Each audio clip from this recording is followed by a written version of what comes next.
Good morning, welcome. Just trying things a little differently to see if the light is better if I sit in a different position.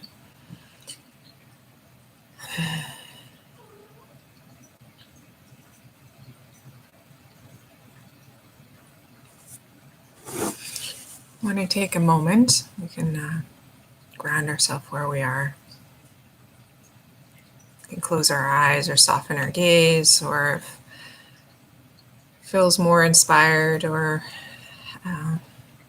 more necessary, if we're really caught in the thoughts in the mind, that we can keep our eyes open. So there's really no right way. We're just honoring where we're at in this moment.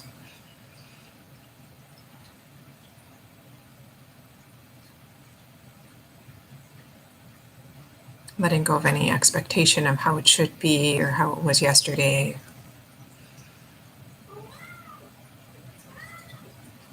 Just always coming back, as I say in Buddhism, to that beginner's mind, where it's just, this is the first step. Every step can be the first step. Then we're not comparing it to anything else.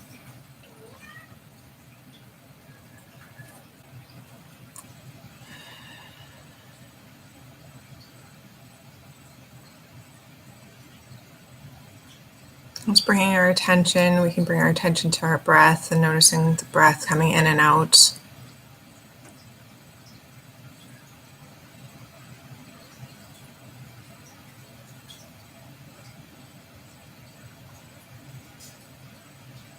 And on the exhale, see if there's any space to drop deeper wherever you might be seated, to become heavier. Almost surrender yourself right into the chair or the floor.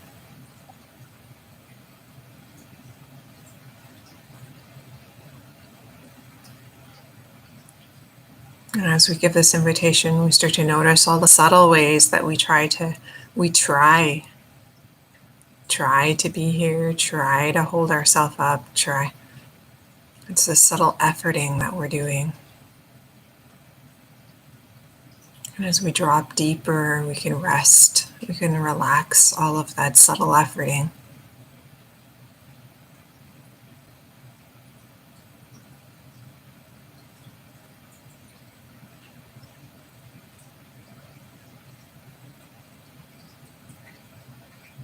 And drop our attention out of the mind and all its agendas of where it needs to be and where it's going, into the body, which has no agenda. Which is just filled with subtle sensations.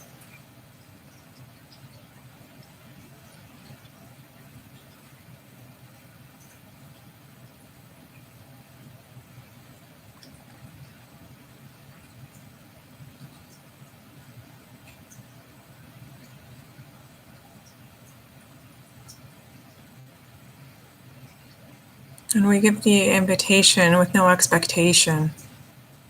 We're noticing if there is an expectation that something more should be happening, or I should be able to let go. Sometimes, as I've said before, we just need to hold on, or there's no space in us to let go. And can we just rest in the holding on without even resisting that?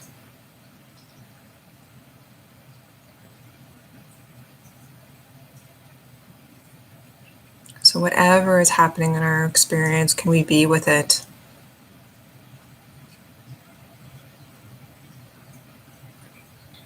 Can we be with it in this soft, gentle, loving, compassionate way?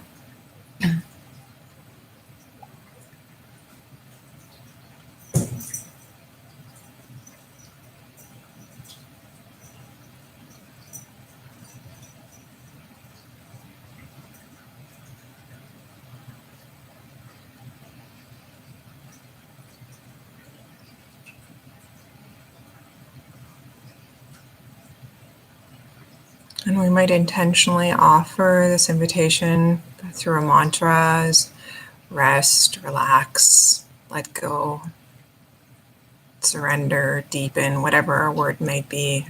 on the exhale.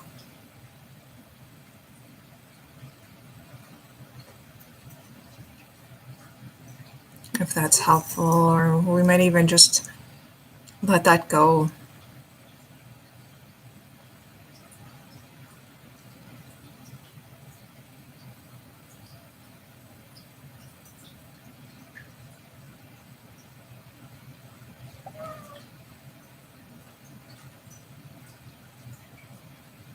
Dropping all intentions and just being.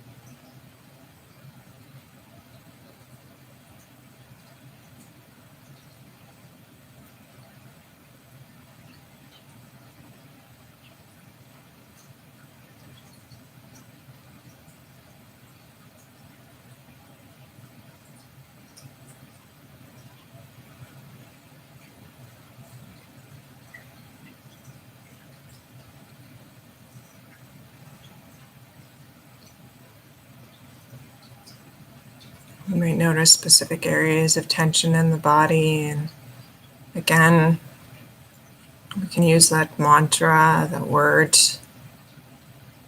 or simply rest our attention there, just with this very gentle, very soft, almost imperceptible invitation to soften.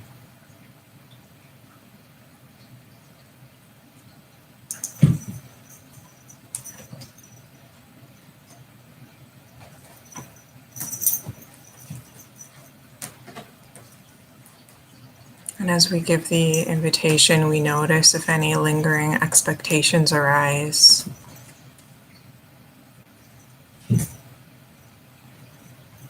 That we simply offer ourselves through the invitation and surrender the outcome, surrender our expectations that it should be any particular way.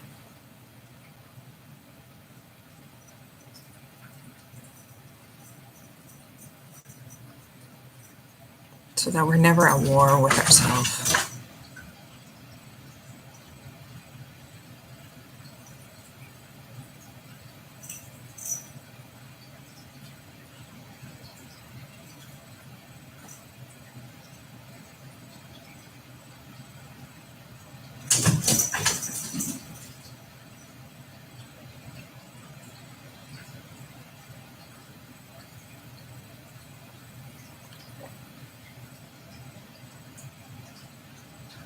The war of wanting our experience to be different than it is.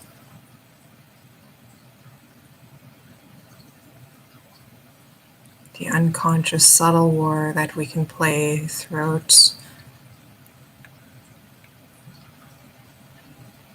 each moment of the day, potentially.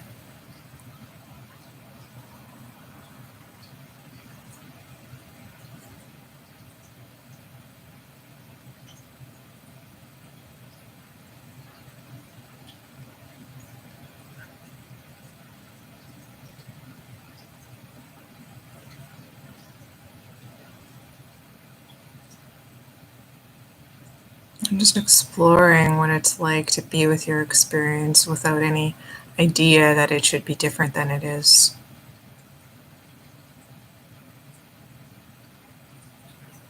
If you had no idea of what was better or worse, good or bad,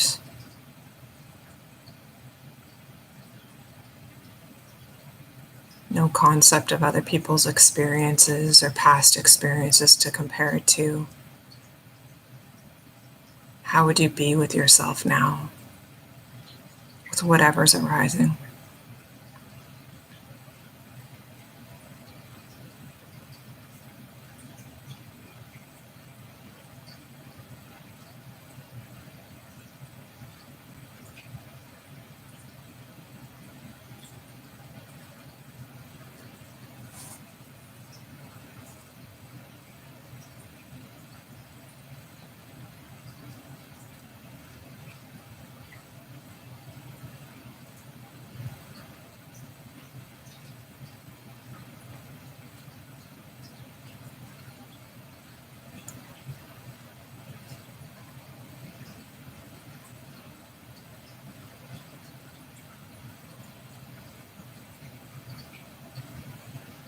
And this idea might bring up some resistance.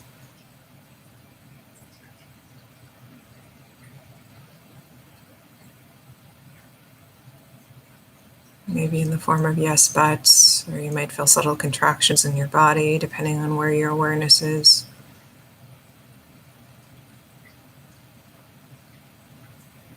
And just notice that, if it should be there, if it should arise.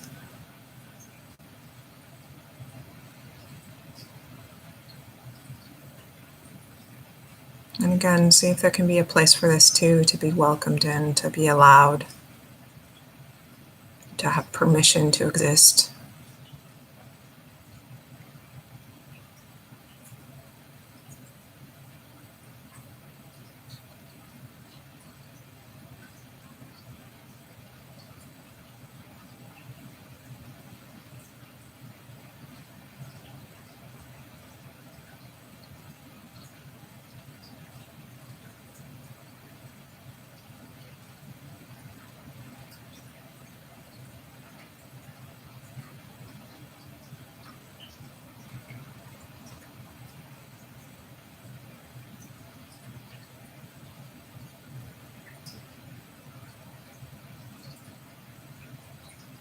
Just feeling yourself breathe.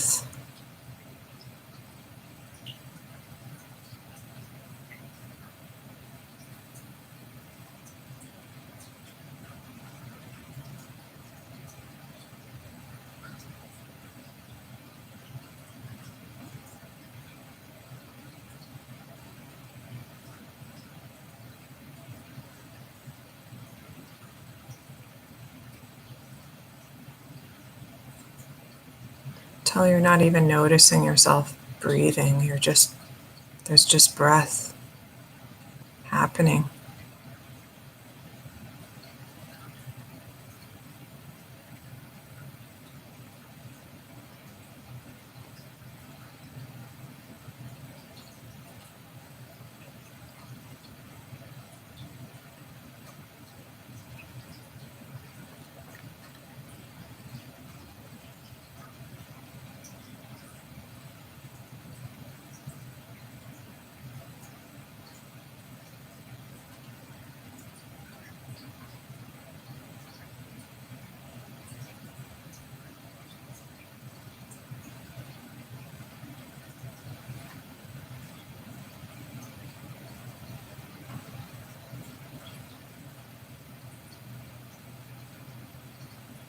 And again, just noticing if there's any resistance, just simply resting on the breath.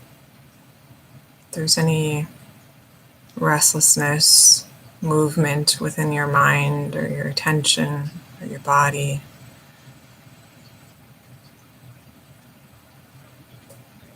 it just doesn't want to be here, it doesn't want to go to the breath. And if it's possible to let that be here without engaging with it, without acting on it, following that train of thought.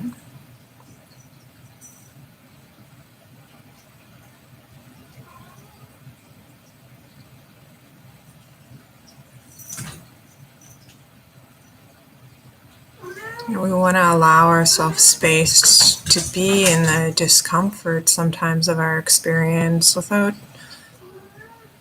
pushing ourselves to points of overwhelm where we just shut down. So if it becomes way too much, again, either broadening your awareness, opening your eyes,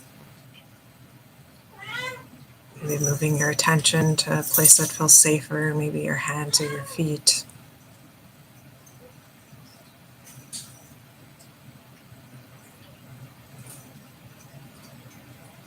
We just want to pay attention to any movement where we're continually trying to avoid feeling uncomfortable or discomfort.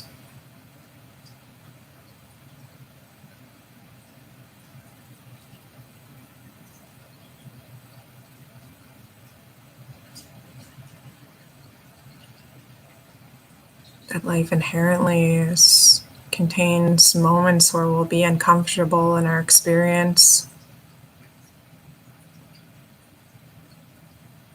And And resting in this space of not engaging, not moving away from our discomfort can be a training ground for how we show up in the rest of our life.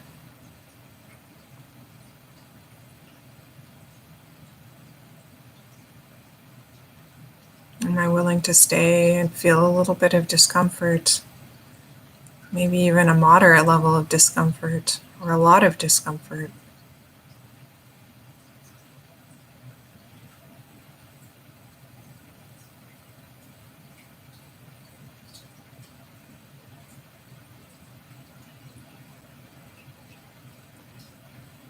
Or maybe it's easy and restful and almost blissful to just be the breath.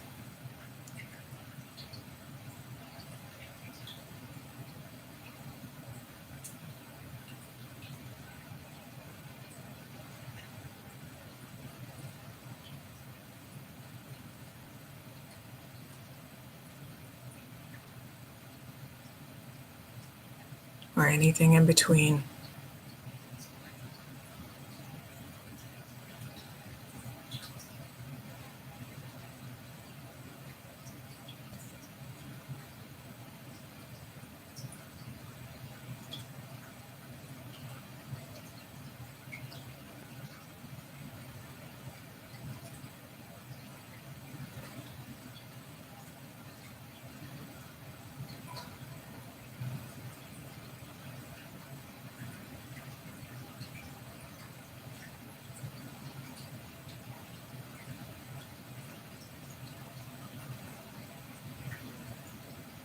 We might notice the body again, notice tension or tightness creeping in.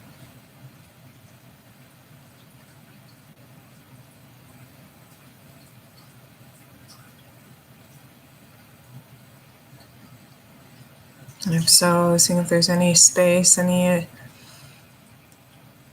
invitation that can be offered to drop, to let go just a little bit deeper.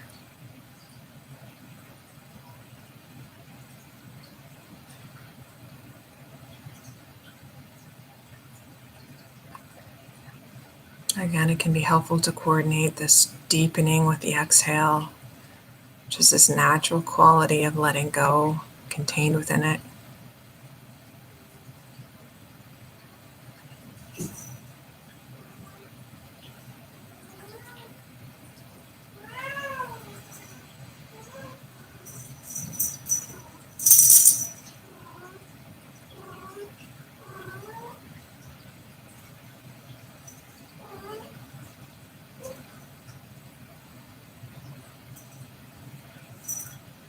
And then again, coming back into the breath.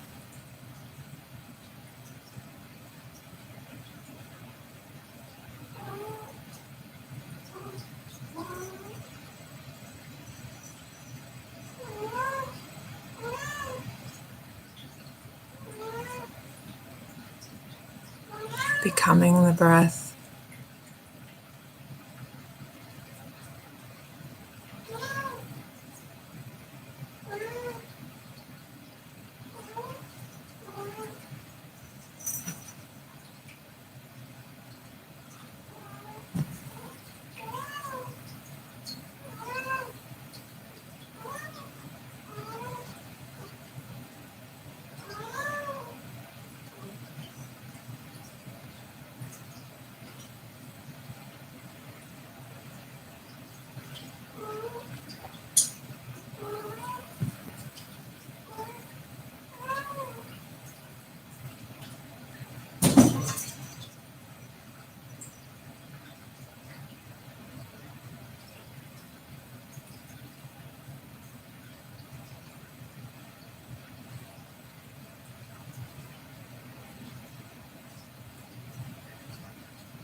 And then again, expanding our awareness to include the whole body.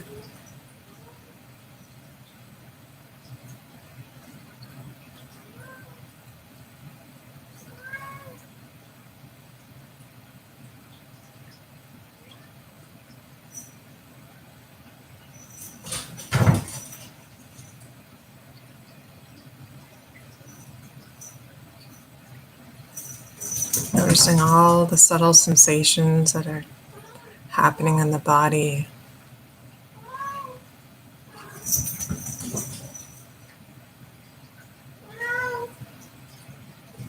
Again, all of their own volition, naturally, effortlessly.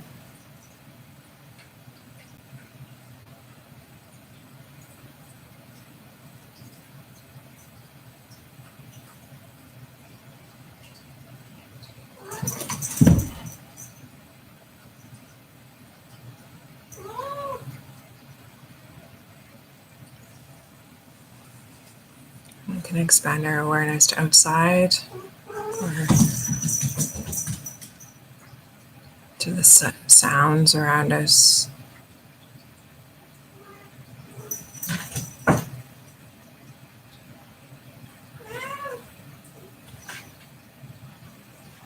Not to leave our experience, but to include another element, another aspect.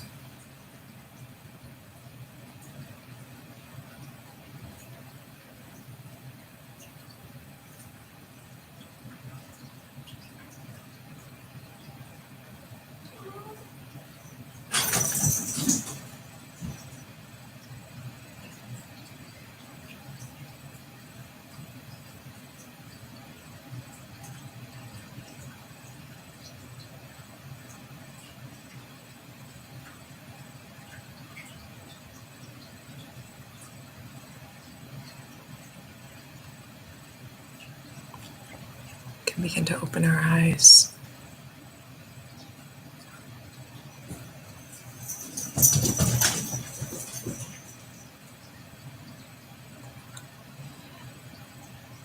Again, simply expanding our awareness, not moving to sight alone, but to continue just as sight is a natural extension of our experience.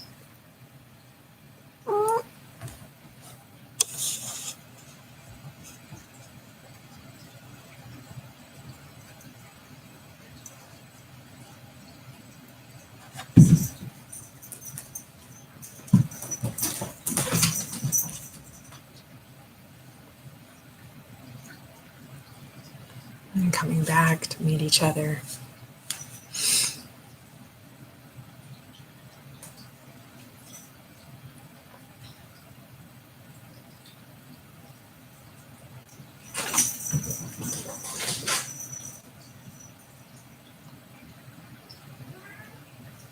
Again, creating space for whatever wants to arise.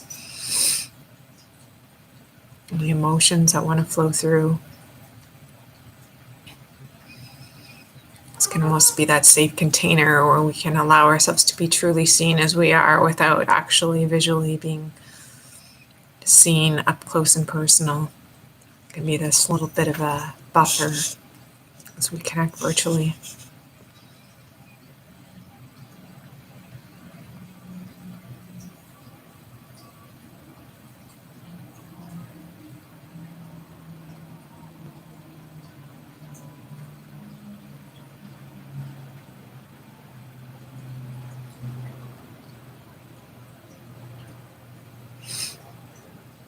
I'm just noticing if there's any tendency to disconnect from the self, from the body, from the breath. It's seeing possible, just giving that invitation to stay connected to all of it, the body, the breath, as well as the sounds and the images.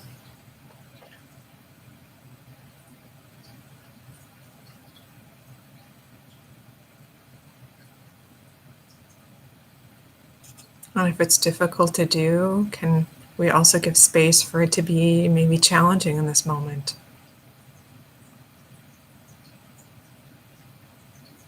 Without falling into a story of victimhood or shaming ourselves in some way.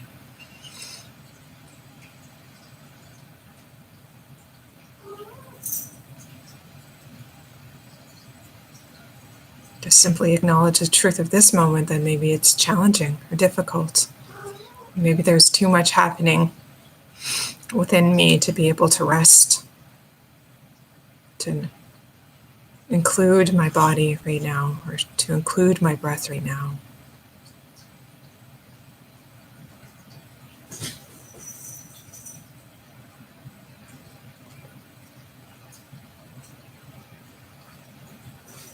And we can just be honest with ourselves, acknowledge that, and then do what's needed.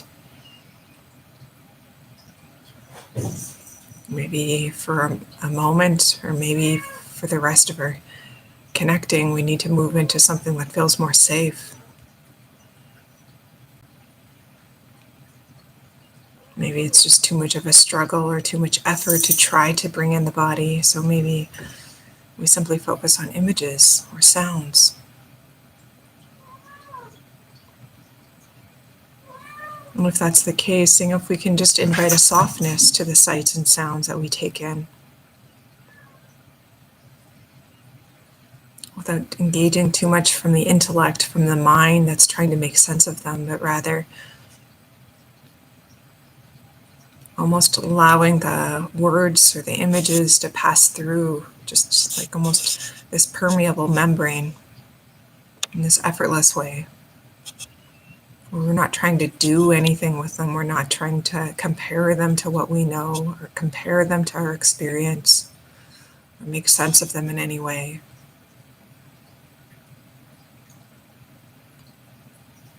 But just as appearances in consciousness, in our consciousness or awareness. Trusting that whatever needs to be known or wants to be integrated, or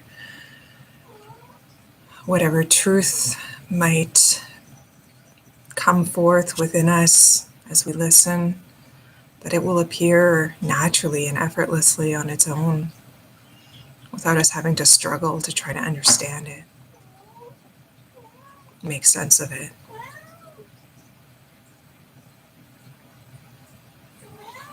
So this is just simply another invitation to play with your experience in a way that sometimes in those moments, whether it be now or in another moment, another day, another time, when it does feel too much to be in the body, when there's just way too much pain or way too many emotions happening, difficult, challenging emotions, that there can be other ways of still engaging with our experience that don't take us into this place of overwhelm. Where we can still bring this restful, effortless quality to it. Maybe or maybe not. Maybe the intellect will want to get in there, and we can just notice that. As we listen, if the words are going into the mind and trying to be made sense of, there's an effort or a struggle to figure it out or understand.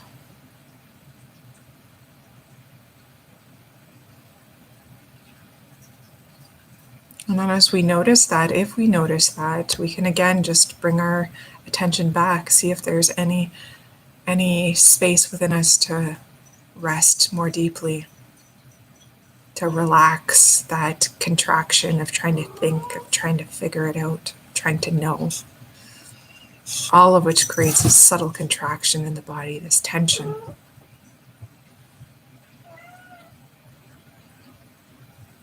And so as more and more we pay attention to the body, we can begin to pick up and notice almost instinctively when we've contracted, when we've tensed, without having to intellectually think about it and analyze our experience to see if we've tensed. We can just begin to pick up on it effortlessly.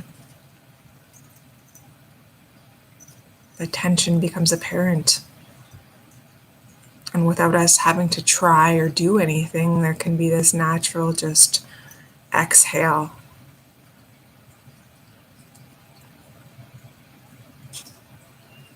As this invitation to soften and relax around the contraction.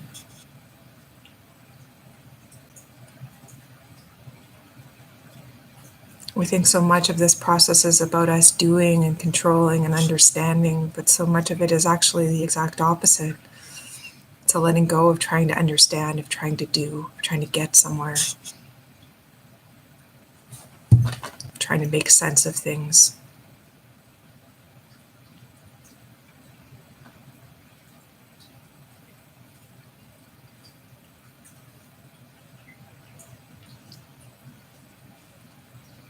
All of that keeps us up here in our mind, in this area.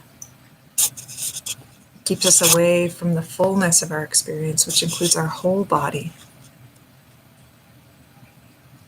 and its wisdom.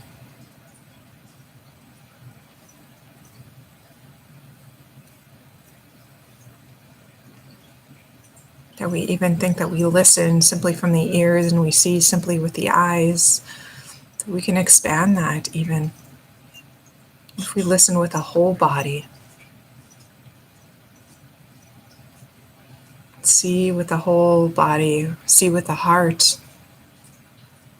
as well as the eyes.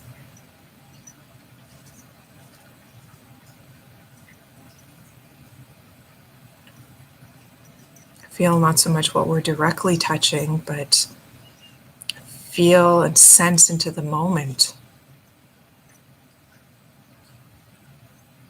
through the whole body.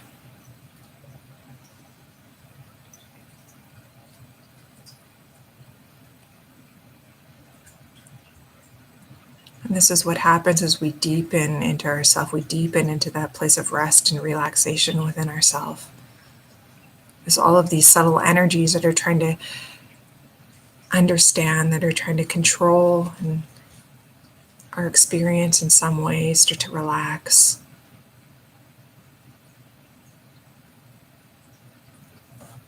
And we begin to experience more acutely the pain of when we're trying to control. We can feel it in our bodies. It might not mean we have the ability to stop the impulse to control. Maybe that old behavioral pattern of trying to control and understand still persists. But slowly it begins to loosen its hold over us as we become more rested in the body.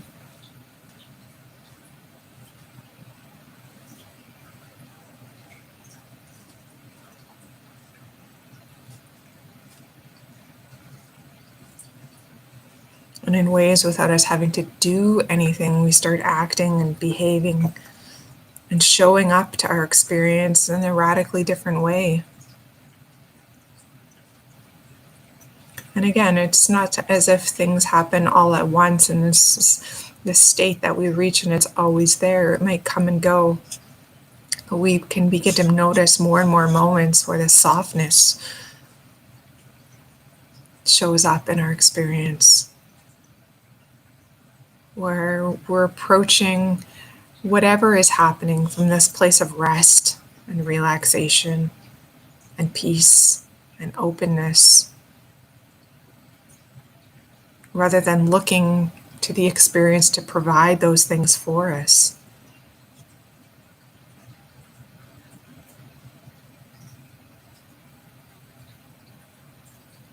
And as we open and soften in this way, we can begin to experience things. This need to hold on to things can begin to let go, to soften. This need for things to be mine, to feel good.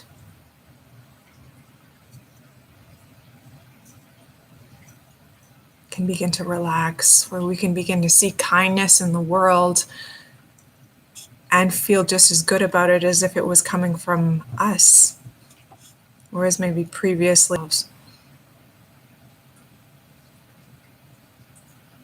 where we might see love being expressed romantically and our heart can smile without us having to own it, without us feeling threatened by it in some way, without us feeling like we need to compare our experience to it.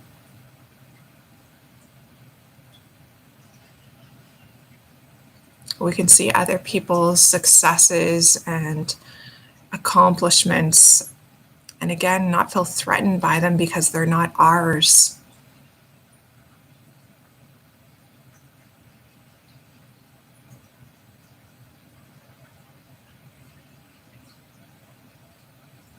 As we soften and relax in this way, our contracted sense of self, of needing to own and possess things, own and possess qualities, own and possess experiences, softens with it.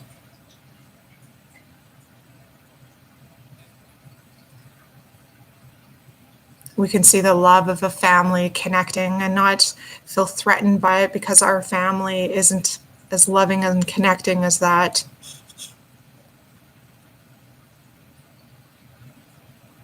There's all kinds of things that we can see that we were previously felt threatened by, that they were an attack on us, that we were in some sort of competition with. We wanted us to have the success. We want ourselves to own the beauty. We wanted ourselves to be seen as the kind, compassionate one. We wanted ourselves to be the one to experience the deep intimacy we might see as another connects.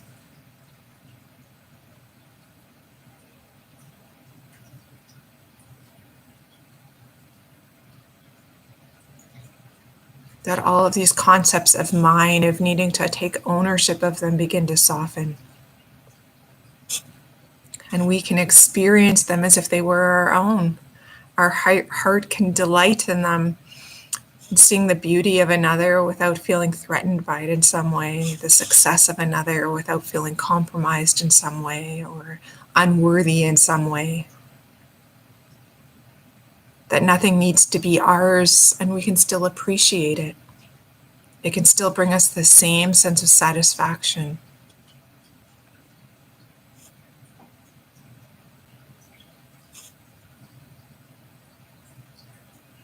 And this doesn't discount that we might not have dreams and wishes and aspirations that we'd like for ourselves. But it can soften that need for them to be mine, for me to be okay. That I need these things to be okay.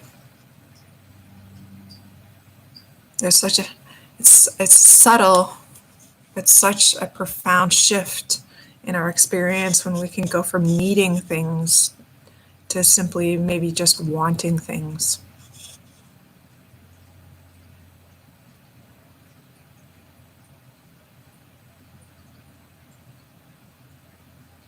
And even that I have to be careful in saying, because this wanting can actually be a lot of needing contained within it. We really have to evaluate that for ourselves.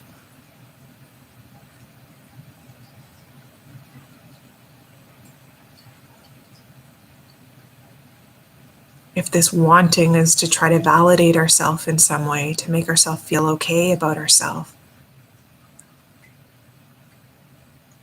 So often we think it's about the job or the relationship or the personality that we want, the family dynamics that we want. But what lies underneath it is this needing it to be different, needing these things to feel okay about ourselves, to feel valuable, to feel worthwhile, almost to validate our existence. And sometimes we don't realize that until those things fall away.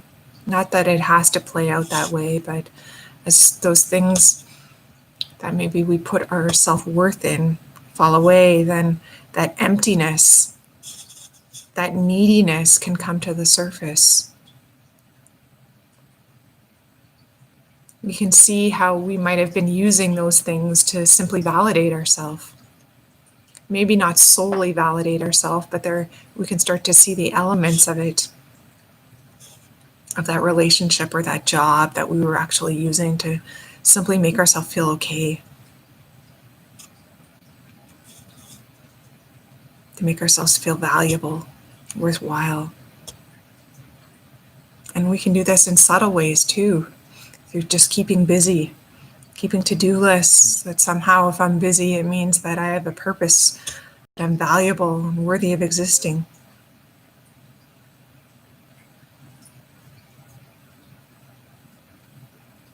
I've talked about that in one of the other videos. It can be interesting to play with that idea, to just see what it might be covering over.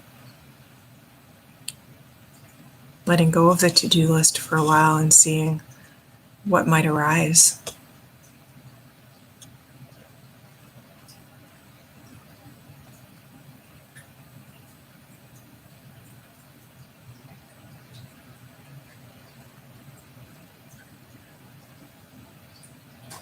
And as we begin to soften too, or that impulse to move forward, to get somewhere, to be something, to become something, we might not be aware that it's been driving us almost incessantly with all of this fear that we need to get somewhere to be okay, or be something in order to be valuable or worthy or lovable. Again, that comes up to the surface to be seen.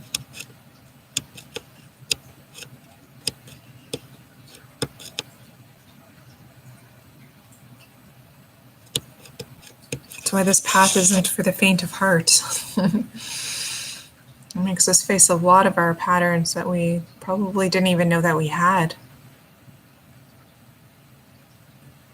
But the freedom that it gives us, in my opinion anyway, is so worth it. We're not bound by these patterns, bound with a sense of separation, constantly threatened by the world, trying to constantly prove ourselves and validate ourselves, and needing other people and situations to be a certain way for us to feel okay. Trying to avoid, constantly running, trying to avoid these painful feelings, these feelings of unworthiness or unlovability or whatever it might be that we're running from.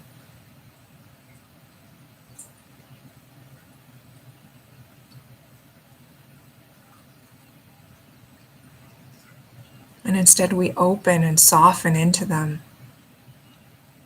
Extend our hand to them, as I've said before too. We can greet them as if they're these soft, these innocent little children wanting to come home.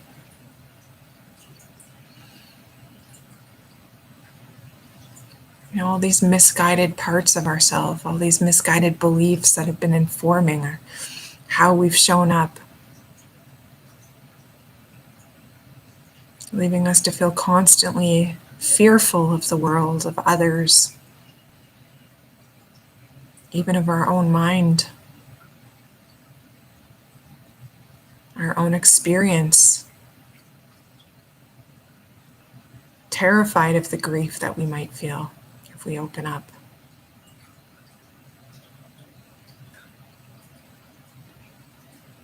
Terrified of how we might express ourselves. We're not trying to control ourselves.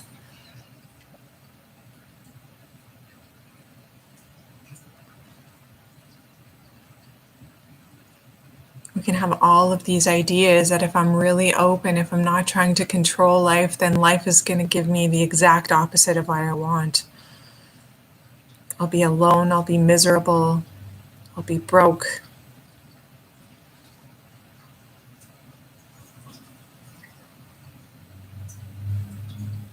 I'll never belong or fit in.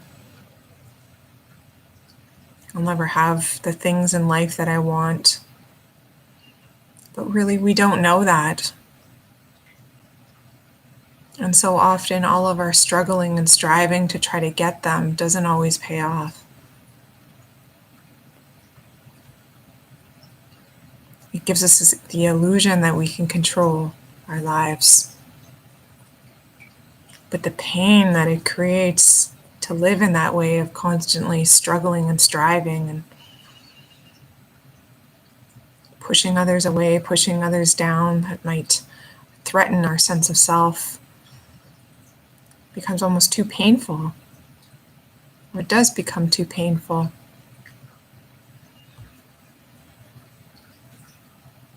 To get what we want.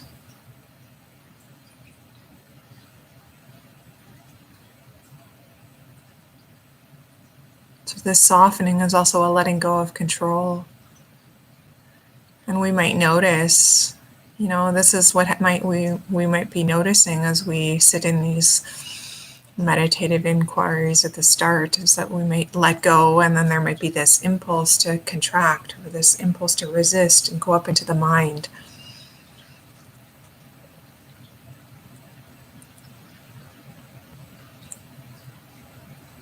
Because it's so conditioned in us, what will happen if I truly let go, if I truly surrender, truly open to this moment. It opens us to the unknown. We have no idea. We can't compare it to anything else. It's fresh and new, and it's just become easy to live with the old conditioned way, where it becomes predictable, where we know how we'll respond, so we know how the other will respond, even if it ends up not turning out the way we would like. It's just familiar. And there can be this sense of comfort in the familiarity, in the known. That when we let go of our idea, when we soften into the moment and let go of our ideas of how it should be, how we should be, what should be happening, how we should be feeling,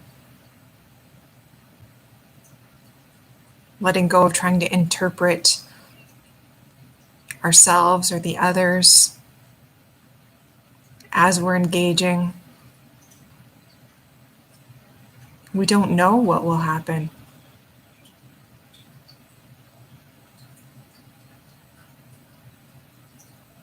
It's no longer familiar, and it can bring up a lot of fear.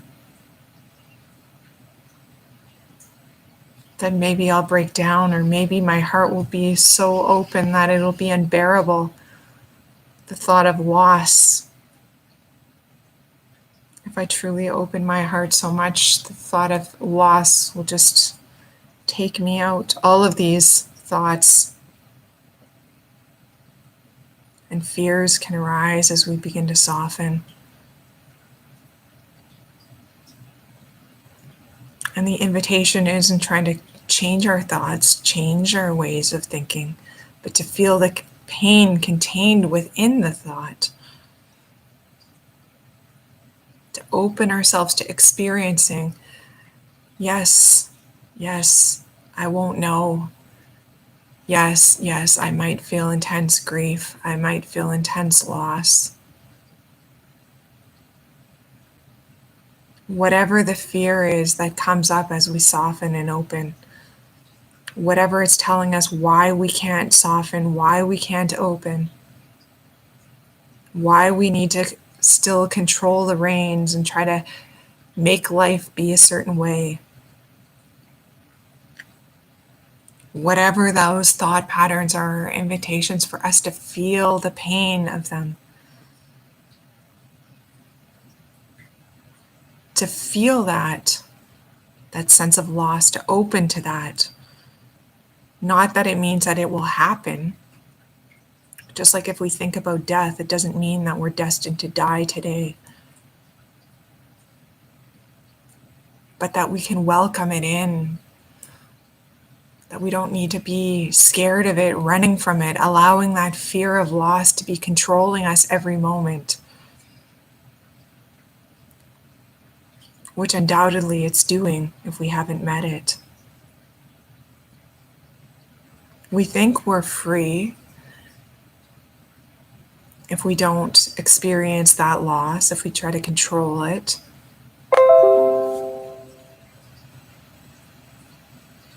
But are we really?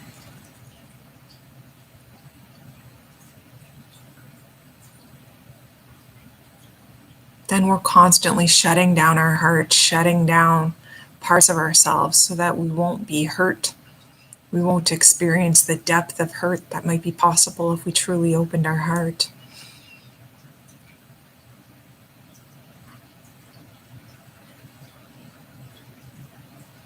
Or that it's safer to go the predictable way of following the traditional career path.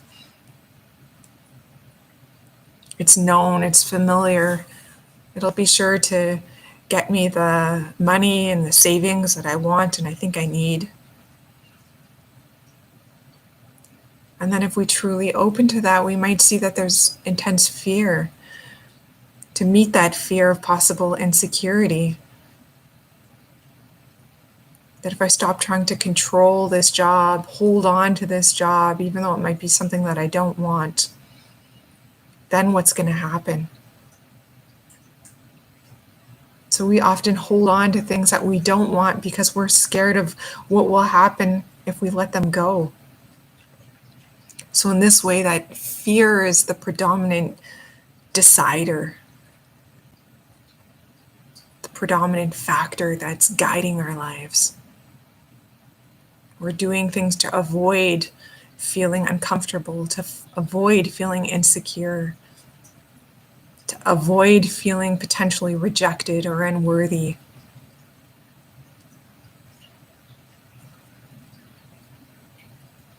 And as we meet all of these energies of insecurity, of loss, of rejection, we no longer become scared of them. Their power to control us softens with our softening, with our willingness to allow them to be.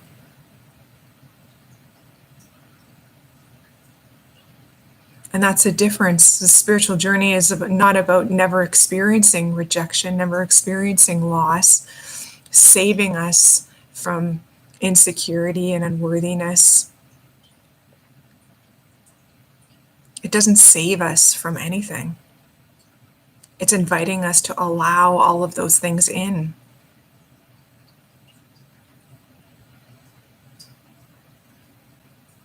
We think that if we've progressed to a certain place on the spiritual journey, that we won't ever experience rejection, we won't ever experience failure, we won't ever experience pain.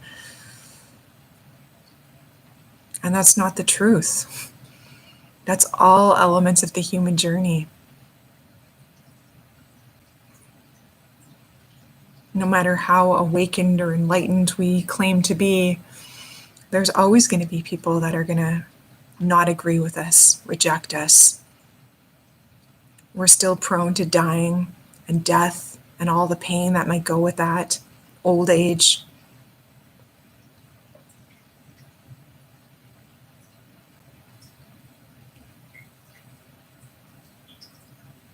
It doesn't mean that our finances are going to be taken care of. Look at Jesus on the cross. Or even Nelson Mandela in jail. Or Gandhi getting shot. No matter how spiritual or how awakened someone is, it doesn't mean that pain won't come. It's not to save us from anything.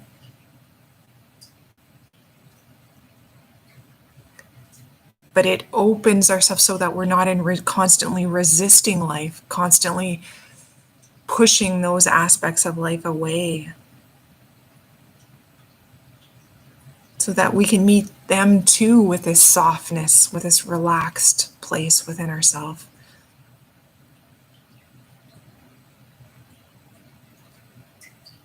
Even if resistance comes, like Jesus on the cross, feeling betrayed,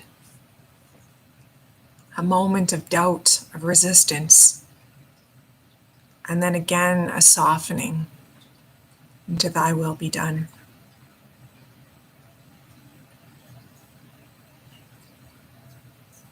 It's so beautiful when we can see that story in that way. Then it's not comparing this ideal superhuman, this enlightened state that's out of reach of all of us. No, it's so human. Of course we don't want to experience pain. Of course we don't want to be persecuted, rejected, dismissed, incarcerated. We don't want these things. Of course we don't. But how, given the nature of life, to include all of those things, how can we too show up in a way where we're not constantly fearing that? Trying to protect ourselves from that.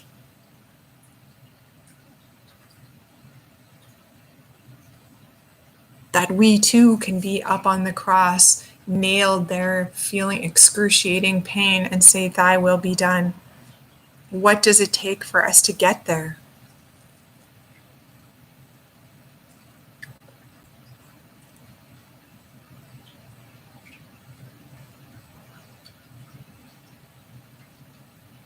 And it's the most difficult and the most incredibly simple thing at the same time.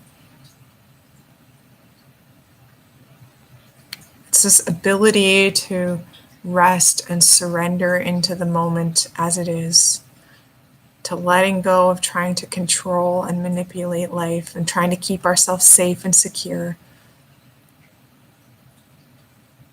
trying to protect ourselves from certain experiences.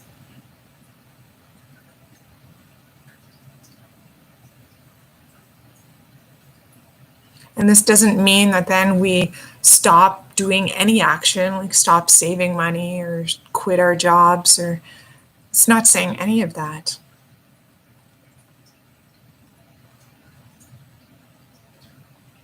It's that difference between the need and the want,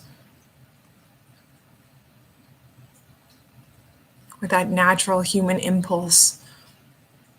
Of course, there'll be this movement to find work, to feed ourselves, to take care of ourselves.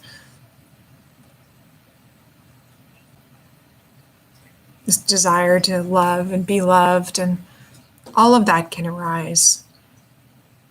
We want to take care of our security, our financial security. It's not to negate any of that.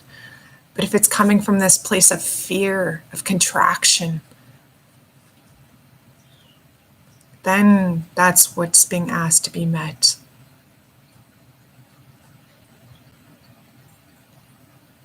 Or we're trying to avoid something. We're moving from a place of fear rather than openness.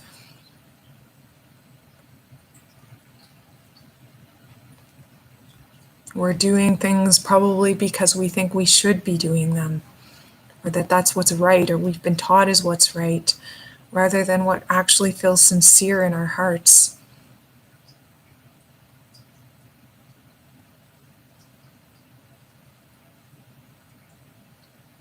And again, it's so subtle and so much room for potential misinterpretation here, but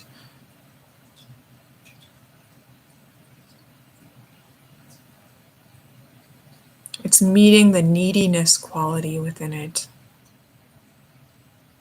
That desire to protect ourselves from something. And sometimes we might be asked to do things that we'd rather not be doing, feel things that we'd rather not be feeling.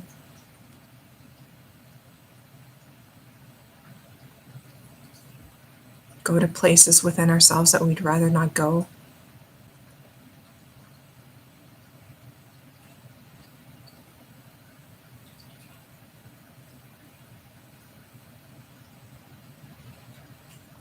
And yet, how are we going to meet them?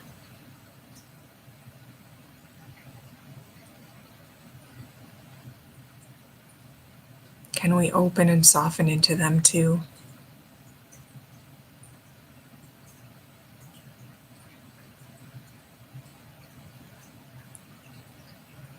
And that's the primary relationship, is how we are to our experience, not so much to how we are in relationship to our job. This is where we're normally putting our energy, is trying to fix our relationship to our job or our spouse or our kids or life or body.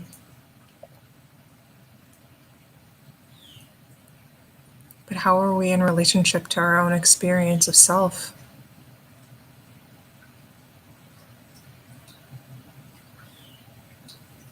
And then when we meet that, we meet any potential fear contained within our decisions, within our actions.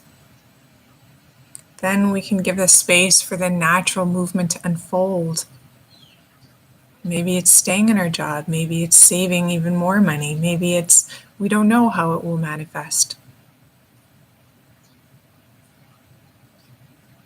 And this is, again, openness. Being in that open space of not knowing as we show up, and that open space of not knowing what the result will be. We can think, if I'm feeling fear in this regard, then it means that I need to quit my job, or that I need to leave this relationship, but being willing to stay in that open state of not knowing until you know. Openness includes even that. There's an openness to meeting the pain maybe contained within staying in the relationship, or that's manifesting in the relationship or the job. The deep thoughts and beliefs that might be driving your relationship to your work or your spouse in a certain way. And then staying open to the not knowing what the result will be, truly not knowing. And letting the knowing come not so much from the mind, but from this deeper place within the heart.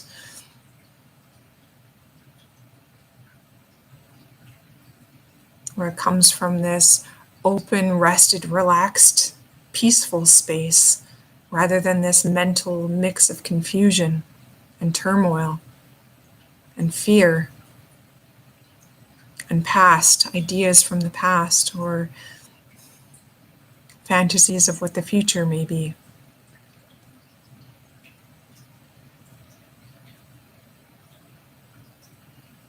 So openness the whole way.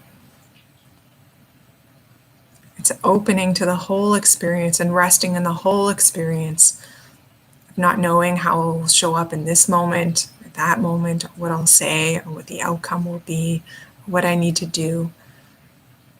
It's an openness through the whole thing that we don't know. We don't know how we'll show up. We don't know what will happen if we let go. We don't know where it will take us or what it means. And then all possibilities are on the table.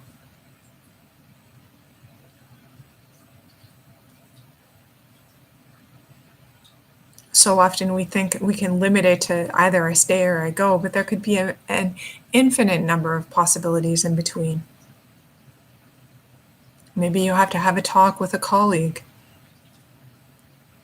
Maybe you haven't been honest. Maybe you need to show up differently. Maybe that's what's being asked of you. Maybe you haven't been authentic in how you've shown up. Maybe it's asking you to change positions. Maybe you haven't been honoring your skill set and you could have a talk about that. Maybe there's been some underlying conflict that you haven't been willing to meet or acknowledge.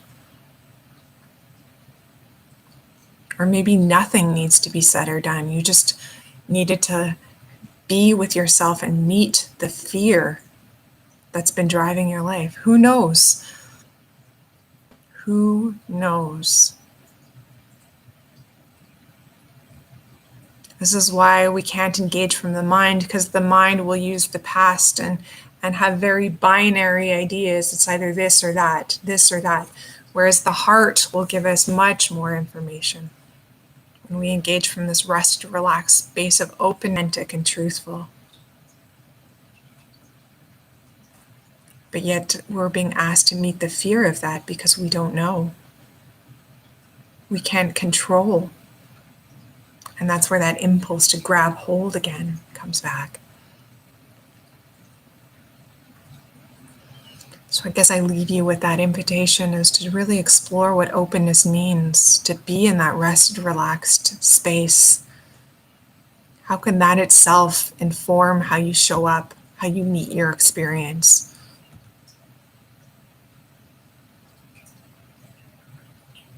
And what ideas maybe that you've had about spirituality that have been in the way of truly opening to your humanity, to your experience as it is. Can also be a powerful inquiry.